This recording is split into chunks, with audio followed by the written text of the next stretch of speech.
I'm Michael, a 30-year-old designer, and this is my raw revenge story of shattering a painful family lie. For years, I silently sent my sister Lily $4,000 a month to fund her fake glamorous life, LoDo condo, designer bags, and Instagram posts, posing as a marketing director. Meanwhile, our father, Henry, hailed her success while dismissing my thriving $150,000 a year design studio as nonsense. In this gripping revenge story, I broke my silence at a Denver family dinner, exposing Lily's deception and revealing my own triumph in a moment that changed everything. Watch how her facade crumbles and truths unfold in this unforgettable revenge story. Hit that subscribe button and drop a comment. Where are you watching from and when? Stick around to see if my stand reshapes our family forever. The smell of sizzling BBQ ribs filled the air, mingling with the faint tang of red wine and the clink of silverware against porcelain plates. I sat at the corner of the dining table in our suburban Denver home, the old chandelier casting a warm, flickering glow across the room. My father, Henry, 62 years old with graying hair and a voice that commanded attention, raised his wine glass, his eyes gleaming with pride. To Lily, he declared, his tone booming like he was addressing a boardroom. My daughter, the star of the family, director of marketing, independent, thriving. Not like Michael, wasting his days doodling on that damn computer. Lily, my 27-year-old sister, sat across from me, her blonde hair catching the light like a halo, her smile polished to perfection. She wore a tailored blazer, probably worth more than my monthly rent, and her manicured nails tapped lightly on the stem of her glass. Her eyes flicked toward me for a split second, a silent plea, maybe, or a warning. Don't ruin this. I, Michael, 30 years old, just stared at my plate, the ribs suddenly tasteless. My jaw clenched, and I felt it again. That invisible dagger, sharp and cold, slicing into my chest. It wasn't just Dad's words, though I'd heard them 100 times over the past 2 years. It was the truth they hid, the truth I'd been carrying like a stone in my gut. Lily wasn't the golden child he thought she was. She wasn't a director of anything. She was a junior marketing assistant, scraping by on $2,000 a month. Her glamorous life, her LoDo condo, her Coach bags, her Instagram posts from ski trips in Aspen, propped up by the $4,000 I wired her every month. I'm no stranger to being the family disappointment. Growing up, I was the quiet kid who'd rather sketch in a notebook than join Dad's fishing trips or Lily's cheerleading squad. But this was different. This wasn't just Dad's usual lecture about getting a real job. This was a public execution of my worth, served up with a side of mashed potatoes and his favorite Cabernet. Lily basked in the praise, her smile widening as Dad went on about her corporate climb and her self-made success. I wanted to scream, to slam my fist on the table and spill the truth right there. But I didn't. I just cut into my ribs, the knife scraping the plate, and kept my mouth shut. 2 years of this charade had taught me to swallow my pride, to let Dad's words slide off me like rain on a windshield.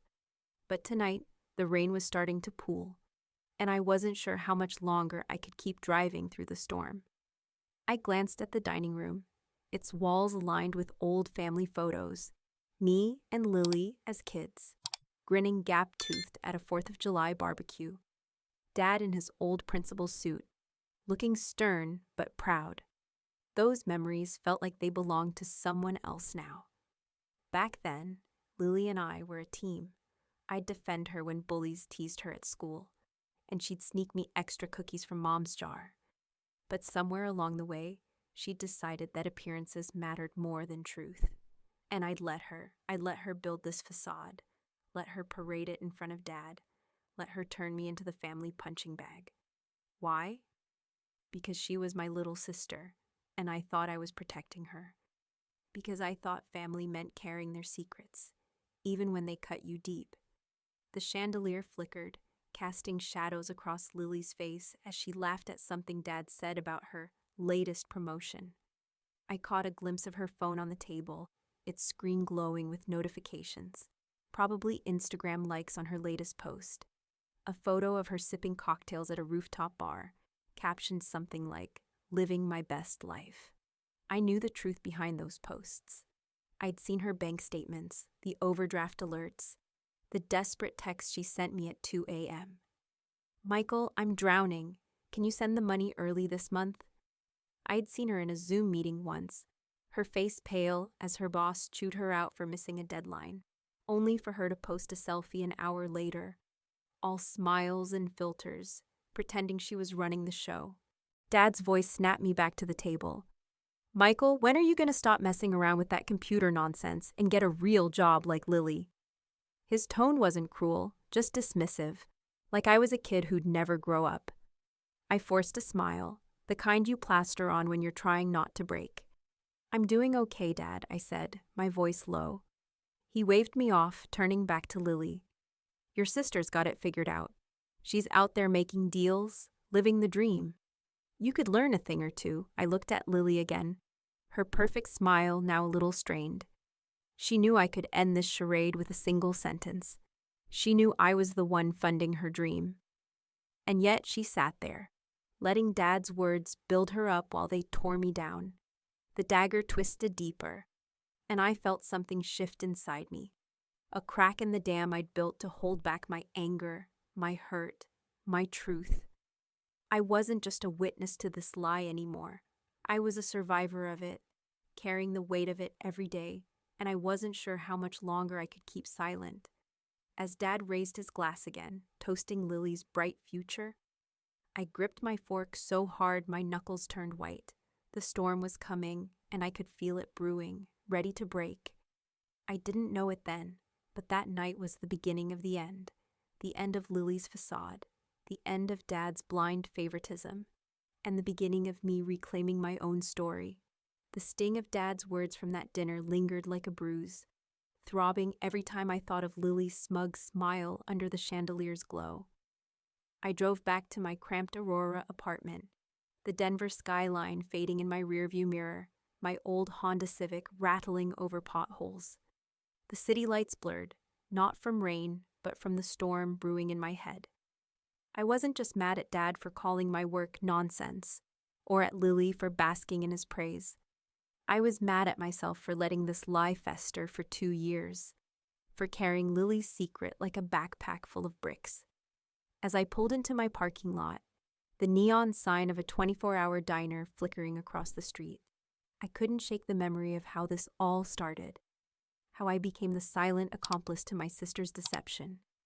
It was 2 years ago, a late-night call that woke me from a rare, deep sleep. Lily's voice cracked through the phone, raw with panic. "Michael, I'm screwed. I owe $50,000 on my credit cards. Rent's killing me. I can't let Dad know I'm failing. Please help me, just this once." I could hear her pacing, her heels clicking on the hardwood floor of her LoDo condo. I pictured her as the little girl who'd cling to me when thunderstorms shook our old house, the same girl I'd taught to draw stars on the driveway with chalk. My heart caved. "Okay, Lily," I said. "I'll send you $4,000 a month, but you've got to get your shit together." She swore she would, promised it was temporary, that she'd pay me back once she made it in her marketing job. I was no millionaire, but I'd built something solid. My online design studio, crafting logos and branding for startups in the US, UK, and Australia, had hit $150,000 in revenue last year, with $70,000 in profit after expenses. I didn't flaunt it. I wore faded tees, drove a beat-up Civic, and lived in a 500-square-foot apartment with a leaky faucet. Money was a tool, not a trophy. But Lily? She turned my $4,000 monthly transfers into a full-blown performance. Her Instagram was a curated lie. Photos of her in Michael Kors heels at rooftop bars, sipping martinis in Aspen, captioned with bullshit like grinding and shining. She'd rented a $3,000 a month condo in LoDo, bought designer bags, and posted about crushing it as a marketing director. Director, my ass. She was a junior assistant, pulling $2,000 a month, barely keeping up with her team's deadlines. I saw through her facade early on. One night, I caught her on a Zoom call, her laptop screen visible through her open window as I dropped off some cash she'd begged for. Her boss was tearing into her for a botched campaign, her face pale, her usual confidence gone. But hours later, she posted a selfie in a sleek blazer, coffee in hand, captioned, "Early morning strategy sesh." I wanted to laugh, but it hurt too much.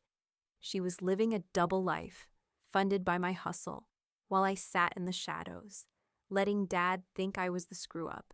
I tossed my keys onto the kitchen counter, the clatter echoing in my quiet apartment. My laptop glowed on the desk, open to a half-finished logo for a Napa Valley winery. I thought about my own grind, the sleepless nights tweaking designs, the clients who rejected my work, calling it uninspired. I'd pushed through, landing a $5,000 contract after 3 rounds of revisions. That tenacity was my lifeline, the thing Dad couldn't see, the thing Lily exploited. She knew how much I made, knew I was bankrolling her fantasy, yet she let Dad parade her as the family's golden child. Sitting on my sagging couch, I scrolled through her Instagram. There she was, posing in a sundress at a Vail resort, her smile as fake as the director title she'd spun. I remembered her text from last month. "Michael, can you send the $4,000 early?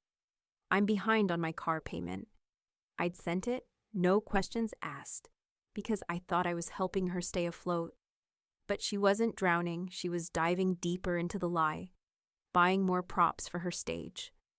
The pressure was building, like a kettle about to scream. I wasn't just a witness to her deception. I was its enabler, and it was eating me alive. Why did I keep quiet? Part of me still saw that little girl with pigtails, trusting me to scare away the monsters. Part of me feared what would happen if I told Dad the truth. Would it shatter our family? Would Lily hate me? But another part, the part that had survived years of Dad's criticism and my own failures, was starting to claw its way out. I'd built my studio from nothing, fought for every client, every dollar.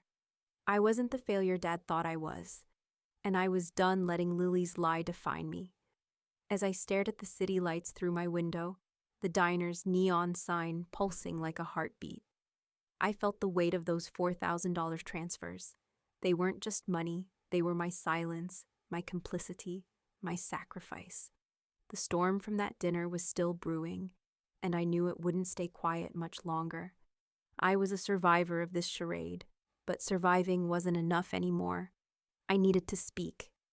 The neon glow of the diner sign pulsed outside my Aurora apartment window, its flickering light cutting through the dark like a restless heartbeat.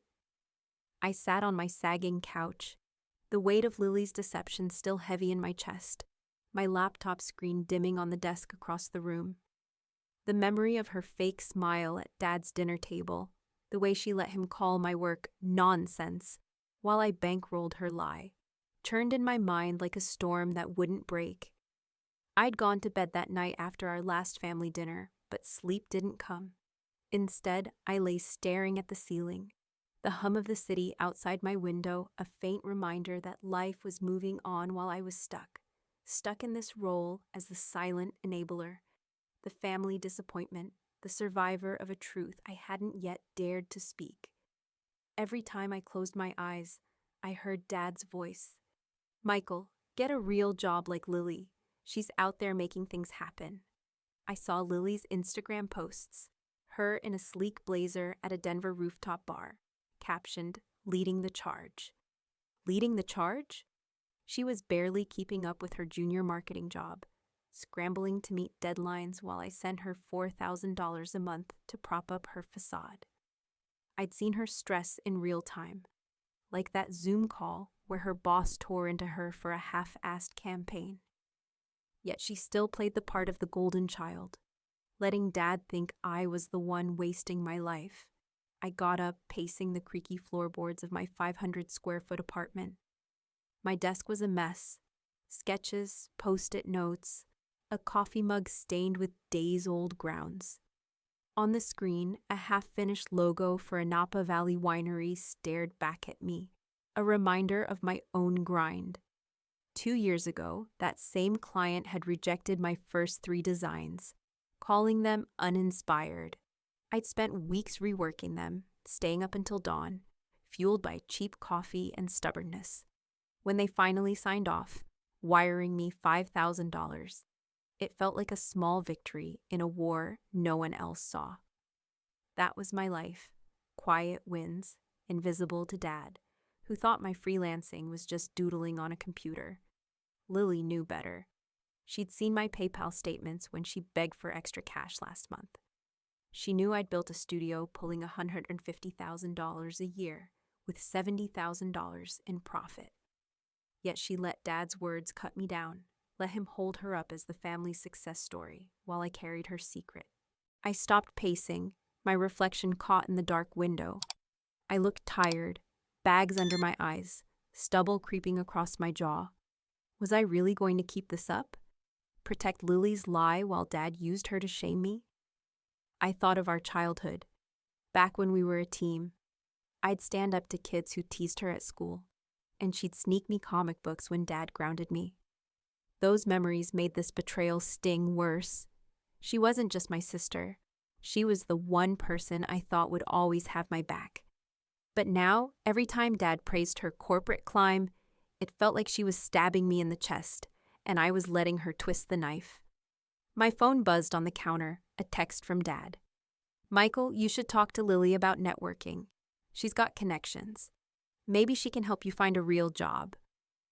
I laughed, a bitter sound that echoed in the empty room. Connections? Lily's only connection was my bank account. I tossed the phone aside, my hands shaking.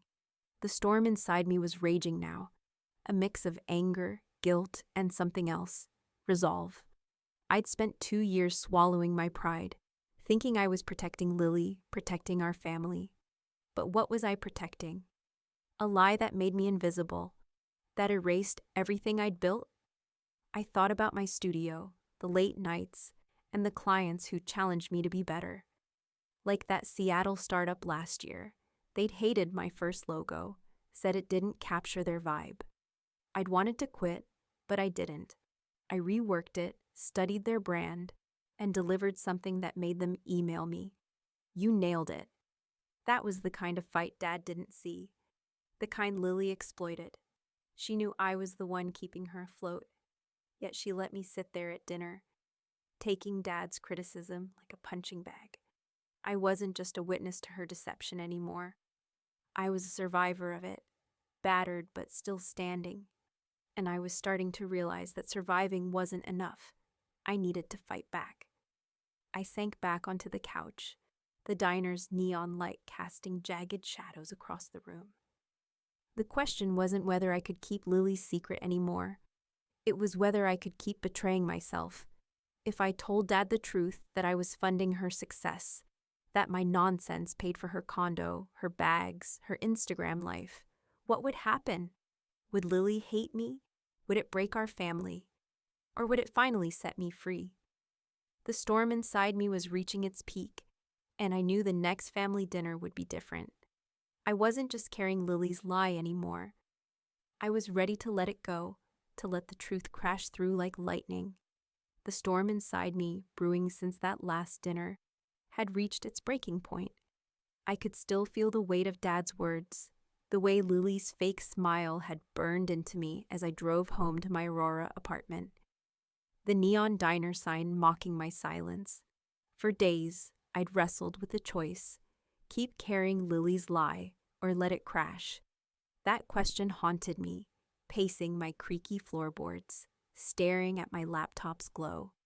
But tonight, as I sat at another family dinner in our Denver home, the air thick with the scent of roasted chicken and the clink of wine glasses, I knew I couldn't stay silent anymore. I was done being the invisible survivor, the one who swallowed the truth to keep the peace. Tonight, the dam was going to break. Dad raised his glass, the chandelier's light catching the red wine, casting a warm glow across his proud face. "To Lily," he said, voice booming like a preacher's. "My star, closing deals left and right as marketing director. You're making this family proud, unlike some people who can't seem to get their act together. His eyes flicked to me, Michael, 30 years old, sitting at the table's edge, my fork frozen midair. Lily, 27, sat across from me, her blonde hair swept into a perfect updo, her tailored dress screaming money, money I'd sent her. She smiled, but it was tight, her eyes darting to me, pleading, "Don't do it." My heart pounded, the storm inside roaring louder than ever. I'd survived 2 years of this, Dad's dismissal, Lily's betrayal, but surviving wasn't enough. I needed to fight. "Dad," I said, my voice steady despite the tremor in my chest. "Lily's not a marketing director." The words cut through the room like a gunshot. The clatter of silverware stopped. Mom, who'd been quietly serving green beans, froze, her serving spoon hovering. Lily's wineglass slipped from her hand, hitting the table with a sharp clink, a splash of red staining the white tablecloth. Dad's brow furrowed, his glass still raised. "What are you talking about, Michael?" he asked, his tone sharp, like I'd just insulted his favorite team. I took a breath, the air heavy with the smell of chicken and tension. "Lily's a junior marketing assistant. She makes $2,000 a month. That LoDo condo, the designer bags, the ski trips to Aspen. I've been sending her $4,000 every month for 2 years. That's $96,000, Dad, from my nonsense design work." My voice didn't waver, but my hands shook under the table. I'd just pulled the pin on a grenade, and the room was about to explode. Lily's face went white, her perfect makeup doing nothing to hide the panic in her eyes. She stared at her phone on the table, as if it might save her. It screened dark, with no notifications to distract from the truth. "Michael," she whispered, her voice breaking, "you promised you wouldn't say anything." Her words were a plea, but they only fueled the fire in me. Promised. I'd promised to help my sister, not to prop up her lie while she let Dad tear me down. "Promised?" I shot back, louder than I meant. "I promised to help you get back on your feet, not to fund your fake life while you let Dad call me a failure." My voice cracked, years of resentment spilling out. Dad's glass hit the table with a thud, his face a mix of confusion and anger. "Lily, is this true?" he demanded, turning to her. "You've been living off your brother's money?" Lily's mouth opened, then closed, like a fish gasping for air.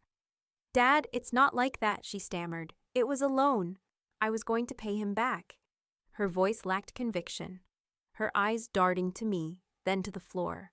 I shook my head. "A loan with no repayment, no interest, no end date," I said, my tone cold. "You let Dad think you were some corporate hotshot while I paid for your $3,000 condo, your $500 bags, your whole damn Instagram aesthetic." Mom gasped, her hand flying to her mouth. Dad's face darkened, his jaw tight. "Michael," he said slowly, "what's this about your work? You're saying you've got that kind of money." I met his gaze, the storm inside me finally breaking. "My studio, the one you call doodling, it made $150,000 last year, $70,000 in profit. I've been funding Lily's life while you've been telling everyone I'm wasting mine." The room went silent, the kind of silence that feels like it could shatter glass. Lily was crying now, her mascara streaking, her perfect facade crumbling like a sandcastle at high tide. Dad stared at me, then at her, his pride turning to something else. Shock, maybe shame. I stood up, my chair scraping the hardwood floor. "I'm done," I said, looking at Lily. "You wanted to be the star, but that light, it was mine." I pulled out my phone, opened my banking app, and canceled the $4,000 monthly transfer right there, the confirmation screen glowing like a verdict. The truth was out, raw and jagged, and I felt like I just stepped out of a burning building. I was a survivor, not just of Lily's lie or Dad's judgment, but of my own silence. The storm had broken, and I was still standing. The echo of that dinner confrontation lingered in my ears like the fading ring of a dropped glass. I'd pulled the pin on the truth, and the explosion had left our family dining room in Denver a wreckage of spilled wine and shattered illusions. Driving back to my Aurora apartment, the city lights blurred through my windshield, not from rain, but from the weight of what I'd done. I'd canceled the $4,000 monthly transfer to Lily right there at the table, my phone screen glowing like a judge's gavel. Her mascara-streaked face, Dad's stunned silence, Mom's shocked gasp. They haunted me as I pulled into my parking lot, the neon diner sign across the street flickering like a warning. I, Michael, 30 years old, wasn't just a witness to Lily's crumbling facade anymore. I was a survivor of 2 years of silence, of carrying her lie while Dad tore me down. But letting the truth out didn't feel like victory, not yet. It felt like standing in the rubble, waiting for the dust to settle. The days that followed were quiet, too quiet, like the calm after a bomb blast. Lily didn't call, didn't text. I checked her Instagram out of habit, expecting another polished post. But there was nothing, just a blank grid, where her glamorous life used to be. I heard through Mom that she'd moved out of her $3,000 a month LoDo condo, trading it for a cramped studio in Lakewood. She'd sold her Coach bags and Michael Kors heels on Poshmark, scraping together cash to cover her credit card debts. Her posts, once filled with Aspen ski trips and rooftop cocktails, were replaced by a single blurry selfie in a dimly lit coffee shop. No caption, no filter. Her coworkers, the ones she'd bragged to about her director title, started whispering. One commented on her last post, "Thought you got that big promotion?" The question hung there, unanswered, a public unraveling of the lie I'd funded for 2 years. I sat in my apartment, the hum of my laptop fan filling the silence. My desk was cluttered with sketches and energy drink cans, the half-finished logo for a Napa Valley winery glowing on the screen. I'd built my design studio from nothing, pulling $150,000 in revenue last year, $70,000 in profit. But Dad had never seen it, never cared, until now. A week after the dinner, my phone buzzed with his name. I braced myself, expecting another lecture about real jobs. Instead, his voice was low, almost broken. "Michael, can I come by?"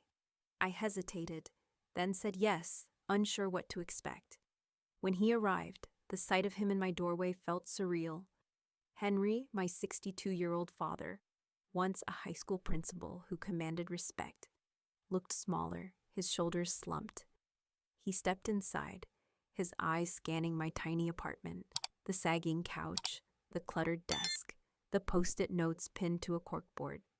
He stopped at my laptop, where a branding mock-up for a German hotel chain was open. "This is what you do?" he asked, his voice tinged with something new, curiosity, maybe even regret. I nodded, showing him the mock-up, the client emails, and the PayPal receipts. His eyes widened, taking in the numbers. $150,000, he muttered, almost to himself. "And you've been sending Lily $4,000 a month?" "Yeah," I said, my voice steady but heavy.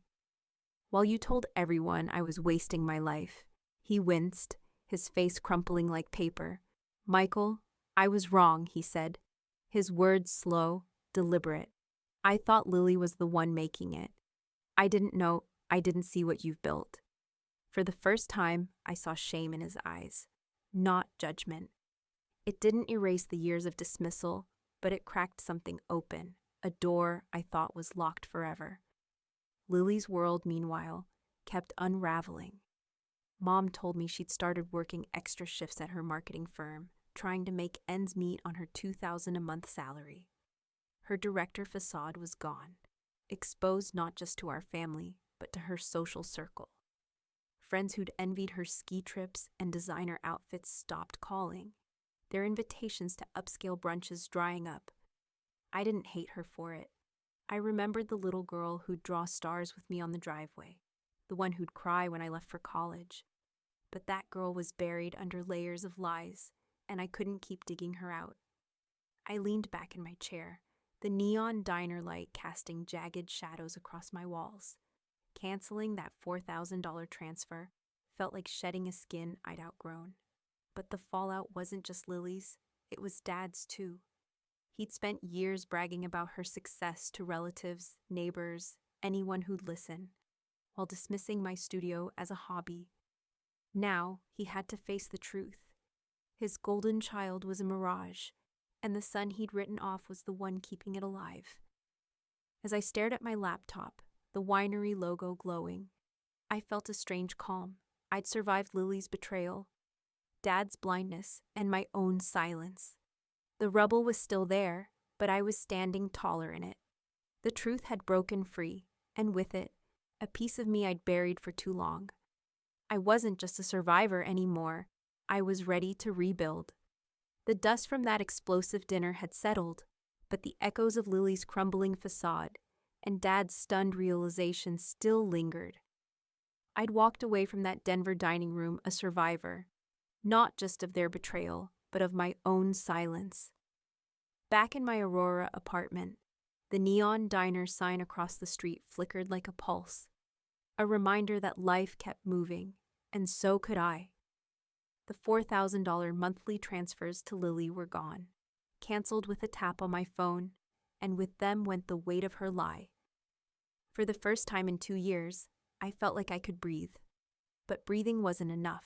I was ready to build, to rise from the rubble of that night and claim the life I'd earned. I, Michael, 30 years old, wasn't just a witness to my family's drama anymore. I was a survivor, stepping into my own light. With the $4,000 a month back in my pocket, I poured everything into my design studio. My 500-square-foot apartment became a war room, sketches pinned to the walls, energy drink cans littering the desk, my laptop glowing with new projects. I hired 3 freelance designers, upgraded my software, and took a gamble on a pitch to a German hotel chain. Their brief was brutal. They wanted a rebrand that screamed modern luxury, but rejected my first draft, calling it too safe. I could have folded. God knows I'd faced enough rejection in this business, but I didn't. I pulled 3 all-nighters, sketching until my fingers cramped, and sent them a new concept. When they wired me €10,000 with a note saying, "This is it," I punched the air, my shout echoing off the walls. Last quarter, my studio's revenue jumped 35%, hitting $45,000.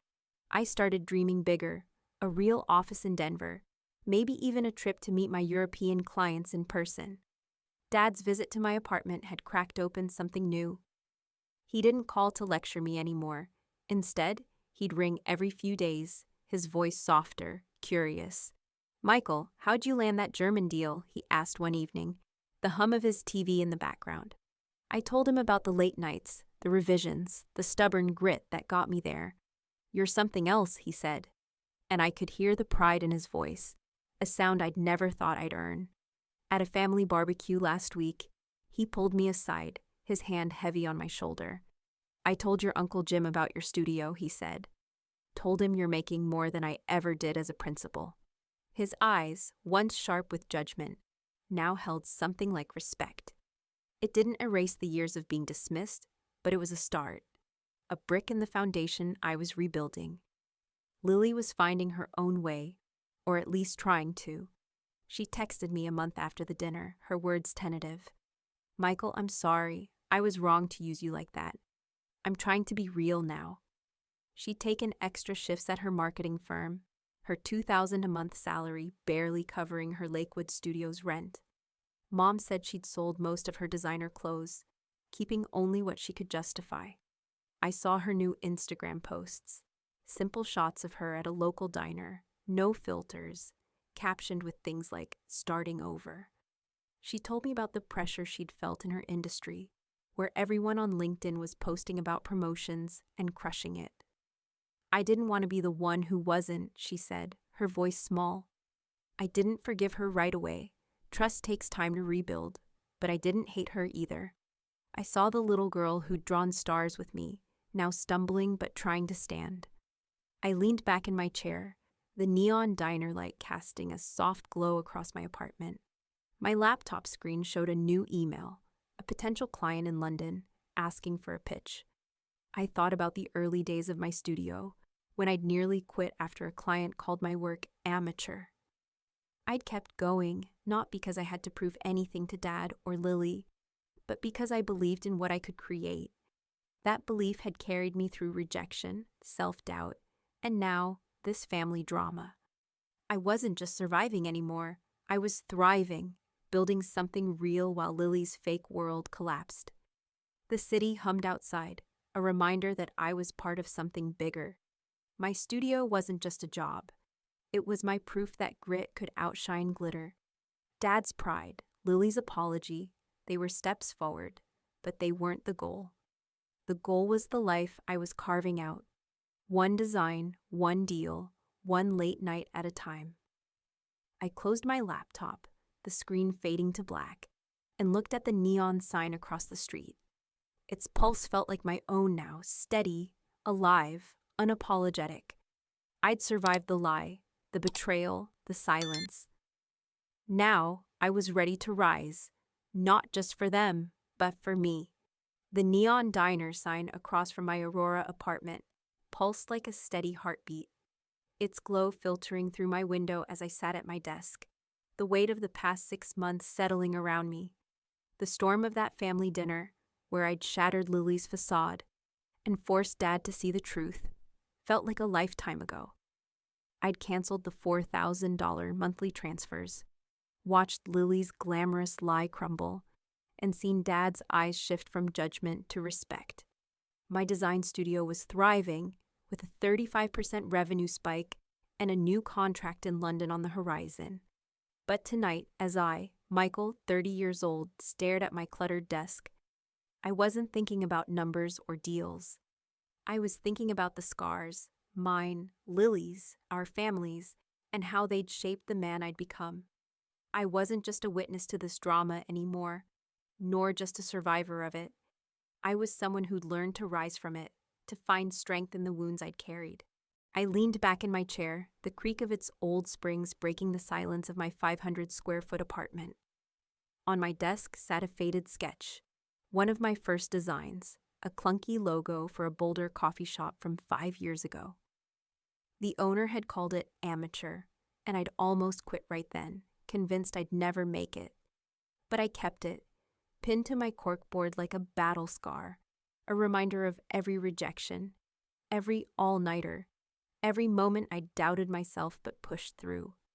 That sketch was more than paper, it was proof of my grit, the kind Dad never saw when he called my work doodling, the kind Lily exploited while I sent her $4,000 a month to fund her fake life. I thought about Lily, now living in a modest Lakewood studio, her Instagram a ghost town of old posts. She texted me last week, her words raw. "I'm learning to live on my own terms, Michael. It's hard, but I'm trying." She'd taken a second job, bartending on weekends to cover her $2,000 a month salary shortfall. She told me about the pressure she'd felt in her marketing firm, where everyone posted about crushing it on LinkedIn. Their profiles a parade of fake promotions and stage success. "I didn't want to be the one who failed," she'd said, her voice cracking through the phone. I saw glimpses of the little girl who'd drawn stars with me on the driveway, now stripped of her designer armor, stumbling but standing. I didn't forgive her completely, not yet, but I respected her effort to rebuild. Dad, too, had changed. His calls weren't lectures anymore. Last month, he'd driven to my apartment unannounced, his pickup truck idling outside as he knocked on my door. He stood in my cramped living room, staring at my laptop screen, a branding pitch for a London startup. "You built all this yourself?" he'd asked, his voice soft, almost reverent. I nodded, showing him client emails, revenue spreadsheets, and the €10,000 payment from the German hotel chain. "I was wrong about you, Michael," he said, his eyes meeting mine. "I bragged about Lily to everyone, but you're the one who's made it." At that moment, his hand on my shoulder felt like a bridge rebuilt after years of being burned. It didn't erase the sting of his past words, but it was a start. I stood up, walking to my window, the Denver skyline a faint glow against the night. My studio was more than a business now. It was my rebellion against the lies I'd let define me. I thought about the clients who'd rejected me, the ones who'd called my work uninspired or safe. Each rejection had been a wound, but each one had taught me to fight harder, to refine my craft, to believe in myself when no one else did. That's what Dad never understood, what Lily used to her advantage. My success wasn't in flashy posts or a corner office. It was in the quiet, relentless grind of building something real. The neon diner sign flickered, its light dancing across my face. I wasn't the same man who'd sat silently at that family dinner, letting Dad's praise for Lily cut me down. I'd survived 2 years of funding her lie, of swallowing my pride, of being the family's punching bag. But survival wasn't my endgame. It was the strength I'd found in those scars, the late nights, the rejections, the betrayal that had pushed me to rise. Lily's world had collapsed, and Dad's illusions had shattered, but I was still here, standing taller, building bigger. In this cutthroat corporate world, where people post their wins to mask their failures, I learned the sweetest revenge isn't tearing someone else down. It's living your truth, scars and all, and letting your work speak louder than their lies. My studio, my sketches, my stubbornness, they were my proof. I didn't need Dad's approval or Lily's apology to know my worth. I'd found it in the fight, in the moments I chose to keep going. And as I looked out at the city, its pulse matching my own, I knew those scars weren't just wounds. They were the map that led me here.